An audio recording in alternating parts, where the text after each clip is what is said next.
Welcome to Spectrum News. I am Rachel David White, coming to you live from Uyo, the capital city of Akwa Ibom State. Let's take a look at the headlines.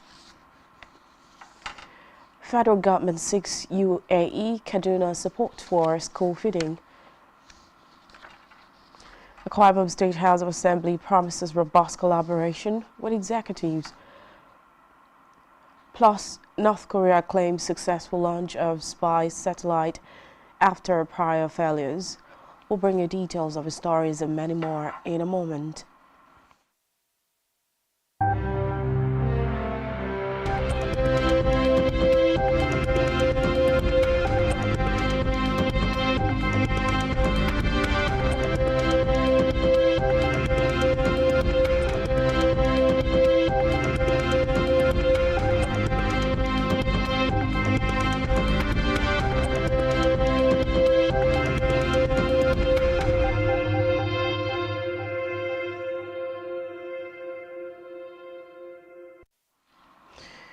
We begin the news this afternoon from the national scene, where the federal government has disclosed that it has held discussions with the United Arab Emirates ambassador to Nigeria, Salem Al-Shamsi, and Governor Ubasani of Kaduna State to seek support for its school feeding program. This was disclosed in a statement issued in Abuja today by the Senior Special Assistant to President Tinubu on school feeding, Yetunde Adeniji said her delegation met with the UAE ambassador and the governor at the 52nd United Arab Emirates National Day celebration held in Abuja. She also affirmed that both men had expressed their willingness to give total support for the humanitarian cause being championed by the federal government. The development comes barely 1 week after the federal government announced its proposed plan to feed 100,000 displaced children in the north. Meanwhile, the federal government has announced the launch for a portal for the Startup Support and Engagement Portal. The portal, which is a key requirement of the implementation of the Nigeria Startup Act, is meant to drive the identification and aggregation of startups in the country. The Minister of Communications, Innovation and Digital Economy, Bosun Tijani, disclosed this on his X handle. Tijani highlighted that the launch of a portal will allow the government to initiate the process of setting up startups consultative forums to select representatives to the National Council for Digital Innovation and Entrepreneurship to facilitate discourse and consensus among ecosystem players. He invited all Nigerian startup venture capital companies, hubs, and innovation centers to register at the portal startup.gov.ng. adding that he looks forward to working with all industry stakeholders to ensure full implementation of the Startup Act for the benefit of the country's innovation ecosystem. On judicial matters, Justice Hamza Muazu of the Federal Capital Territory High Court Abuja has granted the immediate past governor of the Central Bank, Godwin Emefiele, bail in the sum of 300 million naira and 2 sureties in like sum. Justice Muazu said the sureties must have certificates of occupancy and titles of properties within the Maitama district. Emefiele is mandated to deposit all his travel documents with the registrar of the court and must remain within the Abuja Municipal Council. He is also expected to remain in Kuje Correctional Center pending when he meets the bail conditions. This comes 4 months after the Federal High Court sitting in Lagos granted him bail in the sum of 20 million naira. Away from that, the Minister of Works, David Umahi, has revealed that the government needs $35 billion to kickstart the construction of concrete roads nationwide. Umahi also stated that the Moribond Ajaokuta Steel Company will provide 16% of the steel material needed for the construction of Nigeria's roads and concrete pavement. The far-reaching resolution was the crux of discussion when the Works Minister met with the Minister of Steel Development, Shuaib Audu, at the ministry's headquarters in Abuja. The Chief Press Secretary to the Minister, Orji Uchenna, in a statement said the meeting underscored the imperative of coordination, cooperation, and coherence in the execution of federal government action plans for national development. The minister noted that the funding, which would be to by the Federal Executive Council. Elsewhere, the Minister of Information and National Orientation, Mohammed Idris, has reaffirmed Nigeria's unwavering commitment to the fundamental principles of press freedom, stressing its pivotal role in fostering a vibrant democracy and transparency in governance. Idris said this when he received the U.S. chargé d'affaires to Nigeria, David Green, who paid him a courtesy visit. The minister also reiterated Nigeria's commitment to democracy, saying it was important for the United States as a key ally to deepen support for the Tinubu administration and its efforts towards the re-engineering of the Nigerian economy on the strength of the Renewed Hope agenda, which focuses on food security, poverty eradication, growth, job creation, access to capital, social inclusion, rule of law, and the fight against corruption. Green, in his response, said the United States was fully behind Nigeria's democracy and was supportive of its media growth through the offer of consistent training over the years, adding that Nigeria was a critical partner in regional security and economic development. In education, the National Universities Commission (NUC) says there has been notable progress in the integration of information and communication technology (ICT) into the Nigerian educational system. The acting executive secretary of the commission, Professor Chris Meyaki, revealed these in Kaduna at the opening of the first NTI Annual National Conference 2023.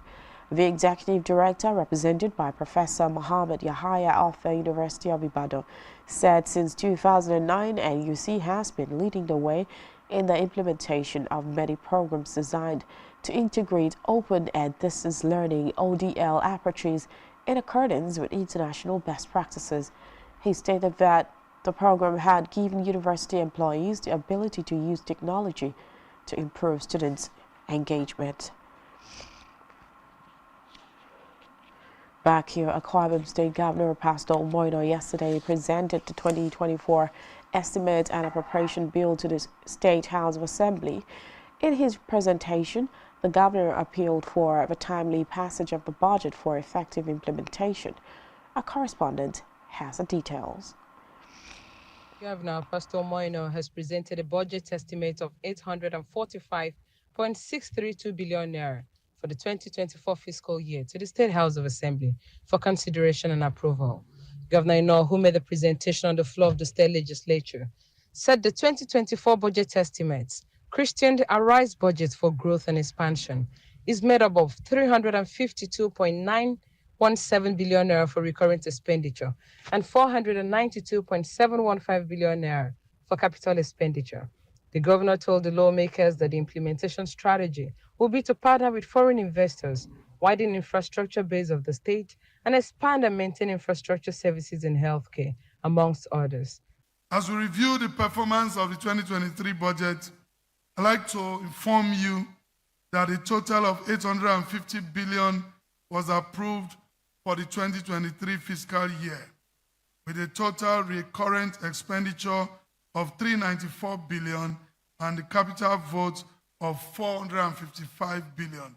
Governor Ino, who thanked the 8th Assembly for the cooperation and support they've extended to him so far, pledged his readiness to work collaboratively with all, without rancor or acrimony, for the success of Akwa Ibom. He urged the State Assembly on the expeditious approval of the estimates, while assuring of his determination to the faithful implementation of the budget for the well-being of Akwa Ibom people. I'd like to assure this Honorable House that we will continue to promote the values of Akwa Ibomites everywhere we are. We'll continue to work with Akwa Ibomites in the diaspora to ensure that we harness all of their potentials. And to make this happen, I've appointed a senior special assistant on diaspora matters who will help us coordinate all of our people. Meanwhile, the Speaker of the Akwa Ibom State House of Assembly, Udemotong, has pledged the continued collaboration of the legislature with the executive arm of the government to ensure the implementation of the government's plan for the state and the timely passage of the budget. In this regard, we have made immense conceptual legislations and resolutions that are geared toward giving legal backing to policies, programs, and other activities of this administration, as well as being a lifeline of His Excellency and Rights agenda. So far, we have prepared 2 people-centric bills and 57 motions, some of which are still at committee stage, awaiting scrutiny and public hearings. This would not have been possible without the tremendous support of our dear governor, and it is our expectation that those bills will be given due recognition when the governor assent is given to them. The state government is proposing a 2024 budget estimate of 845.632 billion naira, as against the approved revised provision of 850 billion naira of 2023, representing a decrease of 0.5% from the 2023 revised budget. In Uyo, Jane Uwa, Spectrum Television News. Meanwhile, Akwa Ibom State House of Assembly yesterday said it will partner with the executive arm of government to fast-track development in the state. Speaker of the House, Ude Motong, stated fees when the state governor, Pastor Omoino, appeared before the House for the presentation of the 2024 budget estimates for approval, during which he commended the governor for the major transformational strides in various sectors since his assumption of office. He assured the governor that the House, through effective legislation and oversight, will ensure that the 2024 budget delivers on its promises to stimulate the economy of the state, deliver inclusive growth, and prioritize the welfare of the people. The Speaker thus urged all ministries, departments, and agencies of government to cooperate with the House of Assembly during the budget defense session to aid speedy passage of the bill. And now to Africa, where South African members of parliament have voted to close the Israeli embassy in Pretoria and to suspend all diplomatic relations. The governing African National Congress, which dominates parliament, has long been critical of Israel and supported the motion in parliament. The motion called for the closure of the embassy and suspension of ties until Israel agrees to a ceasefire and commits to binding negotiations. The motion was passed by 248 votes to 91. Still in Africa, Ugandan health authorities are currently investigating an unidentified disease outbreak that has reportedly killed at least 12 people in a span of 2 weeks in Kyotera district of the central region. The authorities said affected patients had rashes on the skin which kept widening before dying in a matter of days. Some had swollen limbs. But reports say Uganda's Ministry of Health has collected fresh skin samples from one of the patients who died at a local general hospital last week. Its findings are yet to be shared with the public. On the foreign scene, North Korea has claimed it has successfully put a military spy satellite, Maligyong-1, into space after 2 earlier attempts failed this year. The claim comes after a meeting between Russian President Vladimir Putin and Kim Jong-un in September, where Moscow offered Pyongyang help with its space program. Following the launch, South Korea announced it would resume surveillance along its border with the North, thereby taking steps to suspend part of a deal agreed by 2 countries in 2018 aimed at lowering military tensions. Reports say the launch has been condemned by the UN, which maintains sanctions on North Korea due to its nuclear missiles development, and other countries including the US and Japan. Still on the foreign scene, voting for a parliamentary race for next Dutch leader will be a close call. The elections will determine a new direction for the Netherlands, as outgoing Prime Minister Mark Rutte has been at the helm of affairs in the country for the past 13 years. 4 political parties from the left to far-right political spectrums are competing to secure a leading position in the Dutch parliament. Over 13 million voters are expected to participate in the elections, casting their ballots between 7:30 a.m. and 9 p.m. local time. Still to come in the news, Croatia beats Armenia to become final team to automatically secure Euro 2024 spots. To stay with us.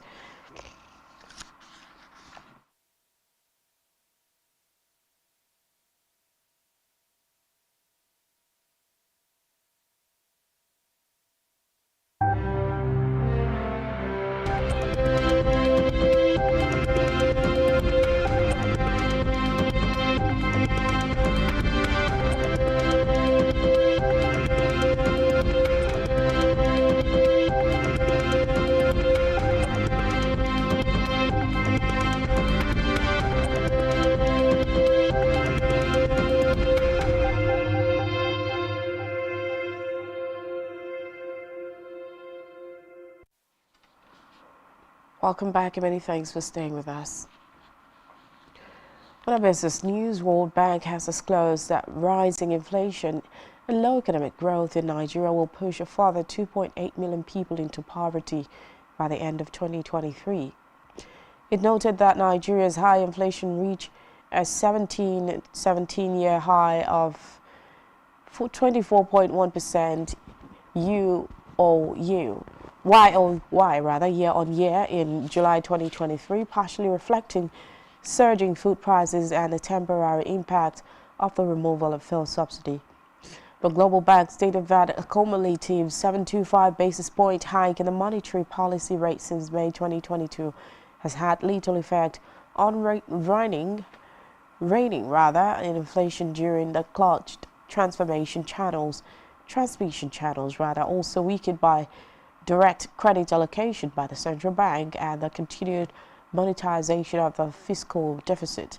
The bank further declared that federal fiscal deficit has risen to 63% higher between January and May 2023 than in the same period in 2022 due to increasing interest payments, higher capital spending before of the elections, and the continuous large cost of the fuel subsidy.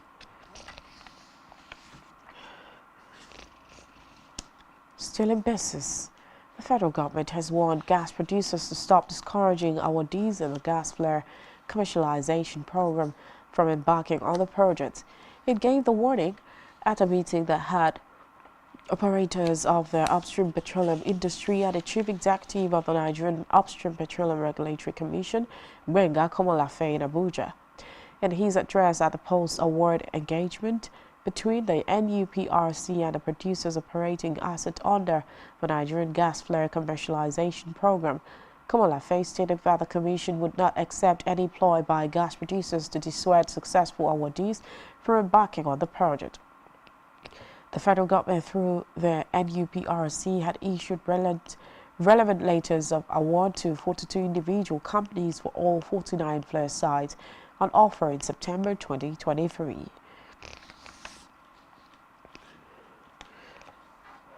In health, the Ogun State's chairperson of the National Association of Nigerian Nurses and Midwives, Adejoke Bello, says the existence of auxiliary nurses is not recognized in Nigeria's healthcare system, describing them as quacks. Bello insisted that there is no such role in the nursing profession and that anyone claiming to be an auxiliary nurse is misrepresenting themselves. The NNM chairperson stressed that many of those described as auxiliary nurses did not undergo the necessary training and licensing required to practice nursing in Nigeria. She added that registered nurses in Nigeria must complete a minimum of 3 years of training, followed by a licensing exam and registration in the Nursing and Midwifery Council of Nigeria. Still in health, the medical expert has said that with safe injection practices and policies in place, Nigeria can eliminate hepatitis C by 2030. The physician said it takes seriousness on the side of government to achieve hepatitis C elimination in the country. A professor of public health at the University of Ilorin, Kwara State, Tanimola Akande, noted that Nigeria will make progress in the fight against hepatitis C if there are policies that would ensure safe injection practices in the country. He described hepatitis C as a dangerous blood-borne infection that affects and causes enlargement of the liver, saying there is the need for Nigeria to intensify screening and those found to be positive be given effective antiviral treatment.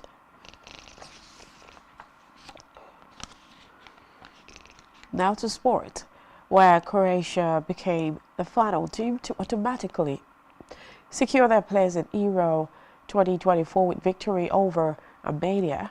The result means they finished second behind Turkey in Group D and sent Wales into the playoffs. The game was threatening for Croatia, but Ante Bodimir met Borna Sos's cross to secure the win. The win means Croatia continues to their record of qualifying for every European Championship since 2004 and every major tournament since 2010. Still in sport, LeBron James became the first player to score 39,000 points in the National Basketball Association NBA as the Lakers beat the Utah Jazz in the in-season tournament, needing 5 points. They scored 17 and a 1